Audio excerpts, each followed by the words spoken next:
iso menarik orang sebanyak ini loh suka pewayangan. Lah yo kuwi saka mbiyen lek aku belajar yo tenanan kok. Kuwi lek gawe piye to kok iso dadi kaya iki dapurmu lho. Kok iso dadi kaya ngono? Dalang yang luar biasa terus disukai banyak orang ngono lho. Kuwi resepe piye?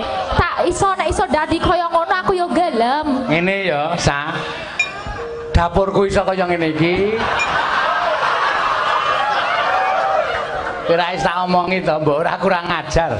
Kok iso kaya ngono iki lho, Pak, sampean. Sampean kira basane tak bola-baleni to. Sampean kok dupar dapur. Oh, sinden nek. Nek iki kanca-kanca wiyaga senengane ngono kuwi iki. Nek ngomong nek kaya ketok cedak ngono lho, Pak. Kuwi kata-kata akrab. Kanca-kanca wiyaga ki nek gojek neng bis kaya wingi kae ora usah tok tirokke. Lah aku kan yo akrab karo panjenenganmu kuwi. Terus kowe dapur-dapur ki aku.